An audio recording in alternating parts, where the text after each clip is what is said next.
जवान जाएंगे वहां पर जाकर वहां पर जो इस प्रकार की जो डिजाइन की चीजें लाइट वगैरह उनको कट कर देंगे ताकि आगे खतरा नहीं बढ़े। उसके जस्ट बाद में हमारी टीम जाएगी खोजने वाली जो कि इक्विपमेंट लेकर जाएगी ताकि वहां पर जो दीवार है जहाँ पर कमरा कोलेप्स हो गया है तो वहां पर अपन आसानी से इस वस्तु है आरासा क्या है आरासा इसकी मदद से अपन जो दीवार या खिड़की की मदद से जो कोलेप्स की बिल्डिंग वहां पर आपको गेट नहीं मिलेगा वो कोलेप्स में मिलेगा।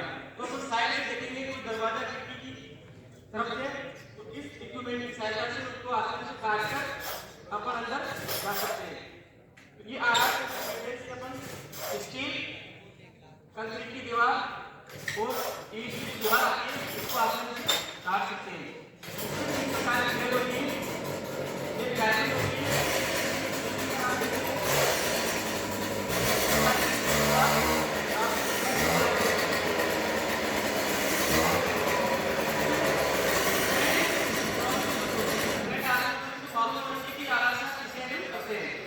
उसके लिए साइट होता है क्योंकि एक अकेला व्यक्ति कब तक काम करेगा उसका एक साइट रहेगा वो अन्य कदमों को देखेगा क्योंकि हो सकता है वो किसी को काट रहा हो उससे पीछे की साइड कोई बिल्डिंग धस रहा है या कोई अन्य खतरा आ रहा है। इक्विपमेंट टीम गई वहां पर रास्ता बनाया और वापस बाहर आ गई। हमारी मेडिकल स्ट्रक्चर टीम जाएगी वहां पर दो व्यक्ति में एक घायल है और एक नॉर्मल कंडीशन में। जो घायल व्यक्ति उसको स्ट्रक्चर की सहायता से लेकर आएंगे। एक व्यक्ति जो नॉर्मल चोट लगी उसके और वो चलकर आसानी से आ सकता है उसको एक व्यक्ति जाएगा और उसको अपने साथ लेकर आ जाएगा। जैसे कि आप देख रहे हैं वो अंदर हमारे जवान गए हैं वो अंदर उस व्यक्ति को धीरे धीरे बाहर निकाल रहे हैं बाहर निकाल कर उसको स्ट्रेचर पर लेटाएंगे। किसी भी प्रकार की दुर्घटना में आपको घबराना नहीं है। आपके सामने सडनली अचानक कोई ऐसी दुर्घटना हो जाती है उसमें आप इस प्रकार की हेल्प कर सकते हो। तो आप देखते हैं इस प्रकार लेटाकर एक सीखे हुए तरीके से सीक्वेंस से उसको धीरे धीरे मेडिकल कोर्ट को लाया जाता है क्योंकि वो चोटिल होता है ज्यादा मात्रा में घायल इसको डॉक्टर देखेगा तुरंत देखने के बाद उसका फिजिकल असेसमेंट करेगा। इसका हॉस्पिटल है वहां पर इसको रेफर कर देंगे। ये सामान्य घायल व्यक्ति है क्या है एक सामान्य घायल व्यक्ति है इसके कुछ अंग में चोट आई है सिर वगैरह कहीं भी पैर ऐसे आपके सामने कोई घायल व्यक्ति है तो सबसे पहले क्या करोगे आप कोई भी बता सकता है आपके सामने कोई घायल व्यक्ति मिलता है चुन्नी जो भी उसकी सहायता से जिस जगह उसकी चोट लगी है उसको साफ करना है। क्या करना है क्योंकि जो भी धूल मिट्टी कण लगे हैं उससे संक्रमण ना फैले उसको साफ कर एक और साफ कपड़ा लेना है उसकी सहायता से जिस जगह चोट लगी है वहां पर डायरेक्ट प्रेस करना है। क्या करना है डायरेक्ट प्रेस करके उसके ऊपर रख देना है। इस प्रकार आप एक साफ कपड़ा लेकर उसके ऊपर रख देना है। ये क्या हो गया पहली कंडीशन क्या है डायरेक्ट प्रेशर मतलब ब्लड कंट्रोल करने की 4 विधि है उसमें पहली विधि है डायरेक्ट प्रेशर। उसके बाद में क्या करेंगे प्रेशर पॉइंट। कोई भी जैसे पानी की नलकी होती है आपने पानी का पाइप देखा होगा पानी फ्लो में चल रहा होता है अगर उसको बीच में से दबा देते हैं के बाद भी अगर ब्लड कंट्रोल नहीं होता है बाय चांस तो फिर लास्ट कंडीशन आती है टूर्निकेट। 4 नंबर की कंडीशन क्या है टूर्निकेट यानी कि रक्तबंध। वो किस कंडीशन में लगाते हैं जब कोई भी अंग क्षतिग्रस्त या अलग हो गया है अपना अंग उस अंग से अलग हो गया है यानी कि टिश्यू वाहिनियां मतलब खत्म हो गई है खराब होने के लिए कंगार पे है उस स्थिति में अपन टूर्निकेट करते हैं। टूर्निकेट करने में सावधानी रखनी है जैसे आप देख रहे हो कोई भी कपड़ा या रक्तबंध का लेके उसको धीरे धीरे टाइट करेंगे। उसमें आपको एक विशेष ध्यान रखना है कि बीच बीच में 2 से 5 मिनट के बीच में उसको वापस ढीला भी करना है क्योंकि आप ढीला करोगे तभी तो आगे की जो मसल्स है कोशिकाएं हैं वो डैमेज ना हो तो इसका आपको विशेषकर ध्यान रखना है। तो इस प्रकार आप एक घायल व्यक्ति का ब्लड कंट्रोल कर सकते हो ना। इसके बाद एक बैंडेज और एक पट्टी लेंगे। इस प्रकार आप साफ कपड़ा रखना है। उसके बाद एक बैंडेज लेंगे, बैंडेज से उसको स्टेबलाइज करेंगे। जो पट्टी लगाई है गोल चीज उसको वहीं पर स्टेबलाइज करेंगे। स्टेबलाइज में ध्यान रखेंगे कि उस पट्टी को आप टाइट ना रखें, ज्यादा टाइट रखने से क्या है विक्टिम को दर्द होगा। और एक कंडीशन का ध्यान रखना है, तो इमोशनल सपोर्ट देना है। इमोशनल सपोर्ट आप जानते हो, मतलब आदमी को कोई भी व्यक्ति की अगर चोट लग जाती है, अगर आप उसको कहोगे जाके वो गिर गया, उसको आप कहोगे जाके कि यार तू कहाँ घूम रहा था, यार क्या लेने आया है, तू नहीं आता तो ये नहीं लगती वगैरह नहीं होता, तो क्या और ज्यादा डेंजर स्थिति में चले जाएगा। तो आपको क्या कहना है कि कोई बात नहीं, आपको चोट लगी है लेकिन नॉर्मल है और आप जल्दी ठीक हो जाओगे। तो वो आपने देखा होगा कोई व्यक्ति डॉक्टर के जाता है कितने बड़ी बीमारी हो, उसमें डॉक्टर क्या करता है इमोशनल सपोर्ट सबसे पहले देता है कि कोई दिक्कत नहीं है, चाहे वो कैंसर कैसी भी बीमारी हो, तो वो डायरेक्ट उसको नहीं कहेगा आपको कैंसर आप ठीक नहीं हो पाओगे। तो इमोशनल सपोर्ट सबसे जरूरी है, उसको कहना है और उस आंख के ऊपर लगा देंगे ताकि उसको धूल मिट्टी कण का संक्रमण न लगे। इस प्रकार आप एक पेपर लेकर उसको शेप कर देना है आपको। और इसमें ध्यान रखना है कि दूसरी आई होल है, मतलब दूसरी आंख है, उसको भी आप कपड़े से ढक कर रखना है, क्योंकि दोनों आंखों एक साथ मूवमेंट करती है, दोनों आई एक साथ मूवमेंट करती है ना। आप सब देख सकते हो, इधर करोगे उंगली तो दोनों तरफ इस साइड ऊपर करोगे दोनों आईज एक साथ हो जाएगी। तो दोनों आईज को ऊपर सेफ्टी देते हुए इस प्रकार अब उसको बैंडेज करेंगे।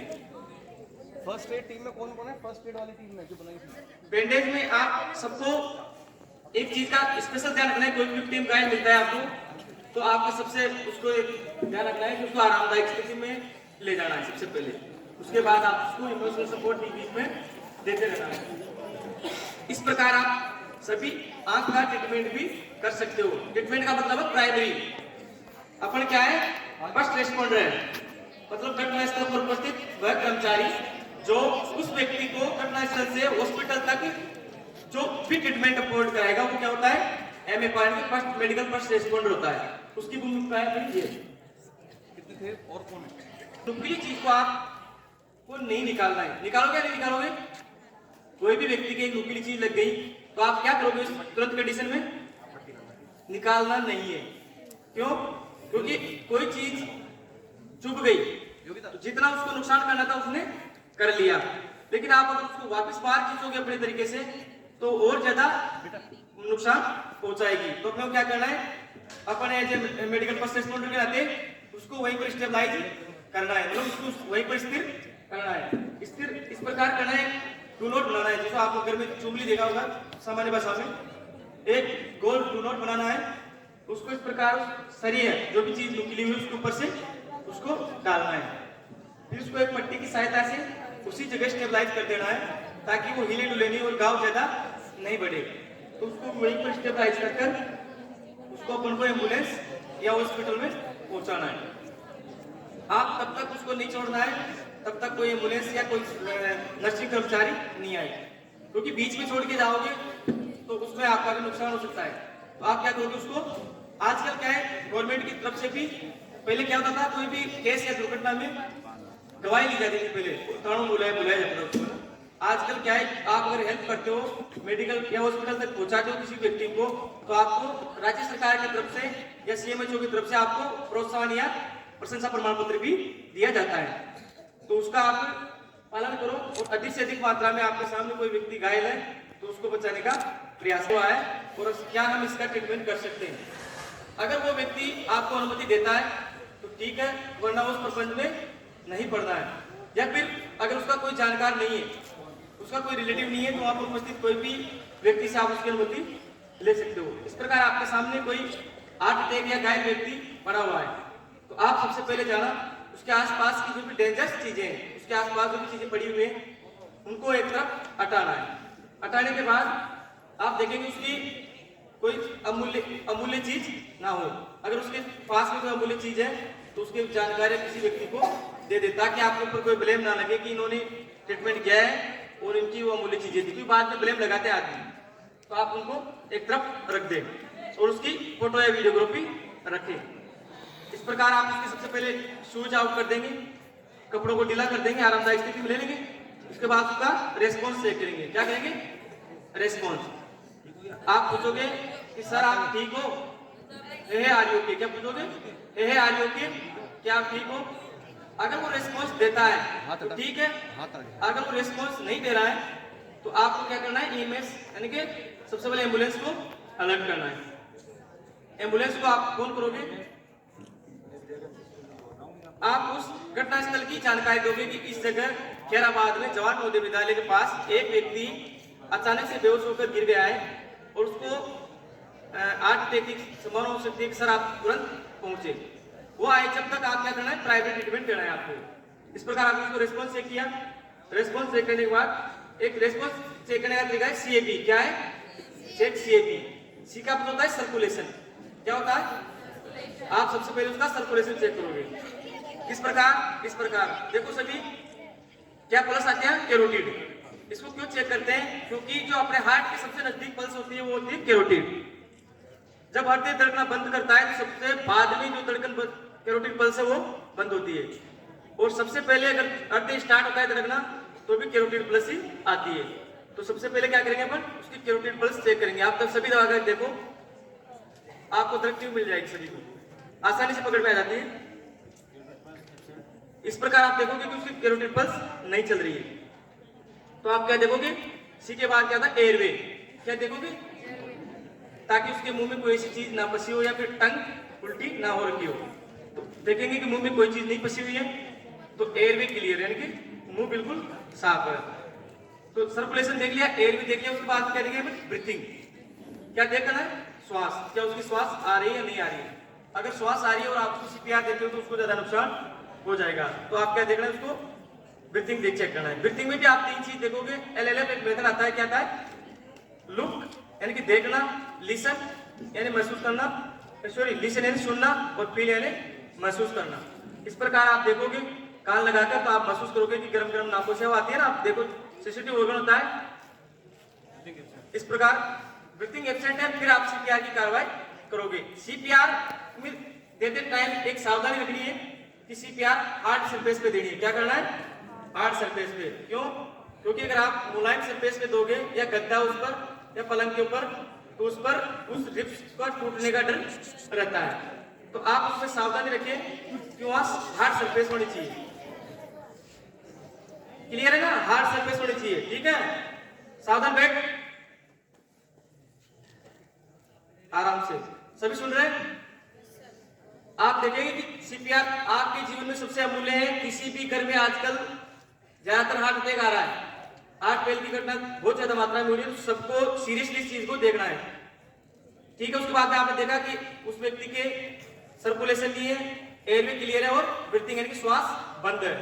फिर अपन सीपीआर देंगे। सीपीआर में क्या करना है आपको, टॉस और हार्ड सरफेस देखनी है इस प्रकार की। तो इसमें आप ध्यान रखना है कि सीपीआर इन चीजों को नहीं देनी है। आप किन कंडीशन में सीपीआर नहीं दे सकते? सबसे पहला है, कोई भी प्रेग्नेंट लेडी है, कोई भी प्रेग्नेंट लेडी है उस कंडीशन में आप सीपीआर नहीं देना है। और दूसरा है, अपने शरीर से कोई अंग अलग हो गया है, जैसे मान लो आपकी जान कट के या हाथ या धड़ अलग हो गई है, तो उस मात्रा में आप सीपीआर नहीं दे सकते। अगर आप सीपीआर दोगे उस कंडीशन में तो हो सकता है उसका बच्चा भी खत्म हो जाए, या फिर जो आदमी का अंग विकृत हुआ है अगर वहां से ब्लड ज्यादा मात्रा में लॉस होगा, आप प्रेस करोगे हार्ट को तो ब्लड ज्यादा मात्रा में जाएगा तो व्यक्ति वैसे ही मर जाएगा। तो इन दो कंडीशन में आपको सीपीआर नहीं देना है। तो आप सबसे पहले एक डमी के माध्यम से आपको दिखा रहे हैं। आपके रिब्स का जो एंड है वहां देखना है आपको, एक पॉइंट है, इसको बोलते हैं जाइपाइड प्रोसेस, इसका नाम है। इससे आप 2 अंगुल ऊपर, कितना, 2 अंगुल ऊपर रखेंगे। स्टर्नम, स्टर्नम बोलते हैं आपकी जो हड्डी होती है रिब्स की बीच वाली, उसको क्या बोलते हैं अपन, स्टर्नम। इसके ऊपर आप 2 अंगुल ऊपर लोगे और वहां पर अपना जो मास्टर हैंड है उसको ऊपर रखना है, जिस प्रकार हमारे सर रख रहे हैं। आप आगे साइड है, ये बच्चे को उठा दो, नहीं उठा जीपीएस वाला। इस प्रकार आप 2 अंगुल ऊपर लेकर उस पर हार्ड सरफेस पर लेटा देंगे और अपना मास्टर हैंड उस पर रखेंगे। ध्यान रखेगा आपका हाथ बिल्कुल स्ट्रेट यानी कि सीधा होना चाहिए, तभी प्रेस लगेगा। एक अडल्ट व्यक्ति को आप सीपीआर देते हो तो कम से कम 4 से 5 सेंटीमीटर उसका हार्ट मतलब प्रेस होना चाहिए, तब ताकि सीपीआर लगेगी। ठीक है, और एक चाइल्ड है तो उसको 2.5 से 3 सेंटीमीटर, और एक शिशु है तो 1.5 से 2.5 सेंटीमीटर। इसमें आप एक दूसरे हैंड से उसको लॉक करेंगे। लॉक करने के बाद ध्यान रखेंगे अपना हाथ बिल्कुल स्ट्रेट यानी सीधा होना चाहिए। तो इस प्रकार की पोजीशन उसकी होगी तो अच्छे से उसका सीपीआर लगेगा। इसमें आप ध्यान देंगे कि 30 बार उसको प्रेस करेंगे चेस्ट को और 2 बार अपन उसको रेस्क्यू ब्रीथ देंगे। इस प्रकार आप गिनती करेंगे मन में 30 तक आपने काउंट किया मन में, क्योंकि आप पब्लिकली थोड़ी बोलोगे 1 2 3, डायरेक्ट आप अपने मन में ही 30 तक काउंटिंग करना है और 2 बार इसको रेस्क्यू ब्रीथ देना है। रेस्क्यू ब्रीथ में ध्यान रखना है कुछ साफ कपड़ा रुमाल लेना है, उससे आपको रेस्क्यू ब्रीथ देनी, क्योंकि हो सकता है अगला व्यक्ति किसी संक्रमित से ग्रसित हो और अपने को पता ना हो, क्योंकि अपना अनजान व्यक्ति है, हो सकता है वो किसी बीमारी से जो लाइलाज हो उससे ग्रसित हो और आप उसको सीपीआर देते तो अपन उससे इन्फेक्टेड हो जाएंगे। तो एक साफ कपड़ा कोई भी चीज रुमाल या चुन्नी वगैरह से आप उसको मुंह पर रखकर इस प्रकार रेस्क्यू ब्रीथ देंगे। रेस्क्यू ब्रीथ देते हुए आप उसकी चेस्ट को भी देखोगे क्यों चेस्ट अप या डाउन हो रहा है और उसके नोज को पकड़ के रखना है। जो अडल्ट व्यक्ति है उसकी नोज को पकड़कर फिर आपको रेस्क्यू ब्रीथ देना है ताकत लगाकर, ताकि वो अच्छे से जाए, ब्लड का फ्लो धीरे धीरे हार्ट तक पहुंचे और हार्ट काम करना चालू कर दे। इस प्रकार आपने 1 मिनट में 3 सर्कल देना है, यानी कि 3 सर्कल कितना होगा 96, कम से कम 1 मिनट में देना है और जब तक देते रहना है जब तक कि एम्बुलेंस ना आ जाए, वहां तक अपने को इसको कंटिन्यू सीपीआर देना है। क्योंकि अगर आपने उसको छोड़ दिया बीच में तो वापस फिर वही कंटिन्यू आप लोग 3 सर्कल वापस देने पड़ेंगे, इसलिए आपको उसको छोड़ना नहीं है जब तक एम्बुलेंस या डॉक्टर नहीं आए। इस प्रकार की ब्रीथिंग आप चेक करोगे, फिर वापस इस प्रकार सर्कुलेशन चेक करोगे, अगर प्लेटलेट प्लस आ गई है चेक करने पर तो इस प्रकार उसकी सीपीआर जो अपने दिए अच्छे तरीके से वो सक्सेसफुल हो गई है और उसकी कैरोटीन प्लस प्रेजेंट हो गई है। इस प्रकार आप अपने पड़ोसी या आपके कहीं भी परिसर में रह रहे हो, भगवान ना करे किसी के साथ ऐसी दुर्घटना हो, लेकिन हो जाए आपके सामने, देखना अच्छे से। और इस प्रकार आप तैरते हुए पानी से इमरजेंसी कंडीशन में आप बाहर निकल सकते हो। तो बाढ़ के टाइम कम से कम जुलाई से लेकर सितंबर तक इससे बाढ़ प्रभावित क्षेत्र में चीजों का संभाल कर रखना चाहिए। थोड़ा संभाग में काम करते तो हमारे पास सभी इक्विपमेंट अवेलेबल होते हैं, लेकिन आपके पास उस टाइम ये चीजें अवेलेबल नहीं हो पाती। तो अमूमन पानी की बोतल और पीपी ये तो कहीं ना कहीं मिल जाएगी, तो उस टाइम आप उसी भी इम्प्रोवाइज तरीके से उन चीजों को आप उपयोग कर सकते हो और अधिक से अधिक व्यक्तियों की जान बचा सकते हो या सहायता कर सकते हो। इस प्रकार इसको पढ़ा जाता है और इसको पढ़ने के बाद आदमी डूबता नहीं है।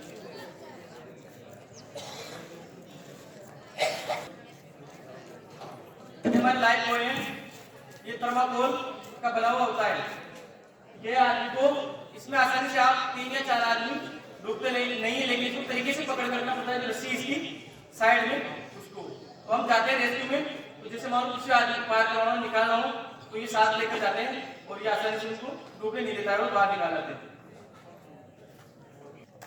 इस प्रकार आपके सामने जो डूब रहा है तो रस्सी या आपकी चुन्नी साइड की सहायता से जो कि आपके पास अवेलेबल है, इस प्रकार उस व्यक्ति को आप बचा सकते हो। और लेट कर बचाना है, क्यों? क्योंकि आप अगर खड़े रहोगे हो सकता है आपको प्रेस करने से आप उस पानी में गिर जाओ। आप किसी भी चीज को जलने के लिए टेम्परेचर चाहिए ना, इन 3 चीजों में से जो अपन को आसान लगती है उन चीज को अपन को हटा देना है। आपके सामने ये है रेफ्रिजरेटर,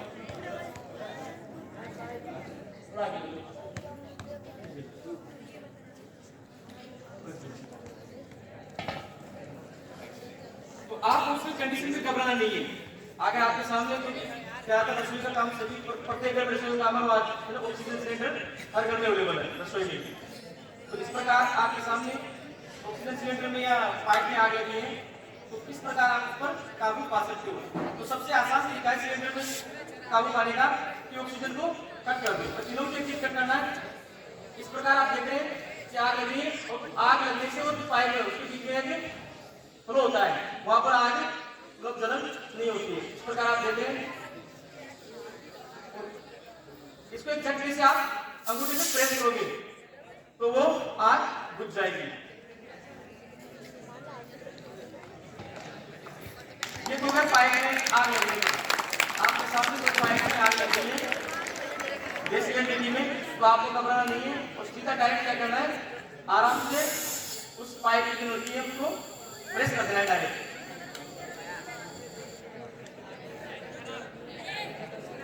यह है रेगुलेटर।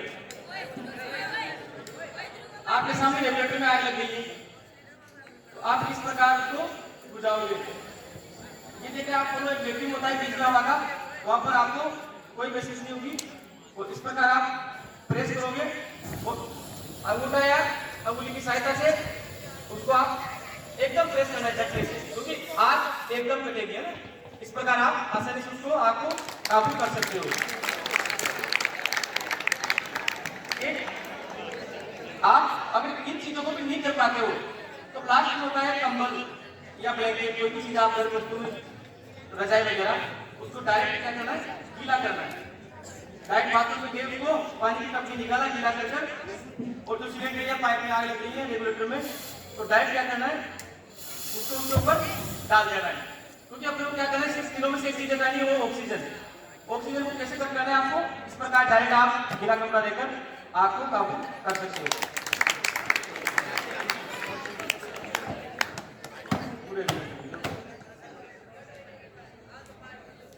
अगर आप अच्छे से उसको कवर नहीं करोगे तो आग कंट्रोल नहीं होगी। एक आपके घर में बाल्टी भी है बाथरूम वगैरह, तो बाल्टी से आप ऐसे प्रेस करना है कि ऑक्सीजन एकदम कट हो जाए। आप सभी देखना, जैसे आपके सामने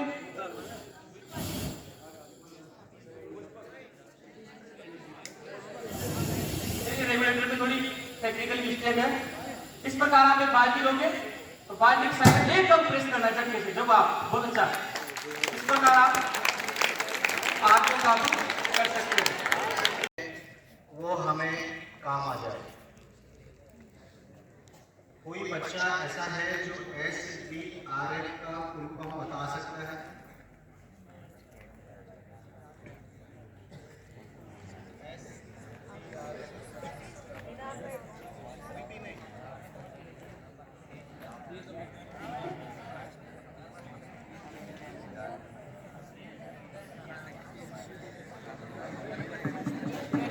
हाँ, कौन बताने वाला है, जल्दी बताओ।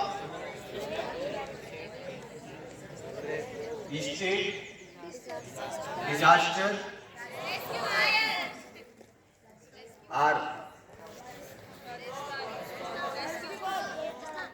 रेस्पॉन्स फोर्स,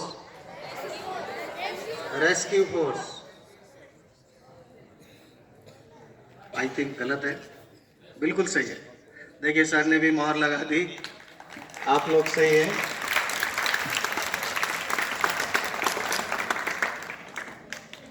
सबसे बड़ी बात, जब भी कभी आपदा आती है तो ना वार्निंग होता है ना सिग्नल होता है, अचानक से एकदम मुश्किल आ जाती है हमारे सामने और हमारा दिमाग हैंग हो जाता है, सोचने का पावर खत्म।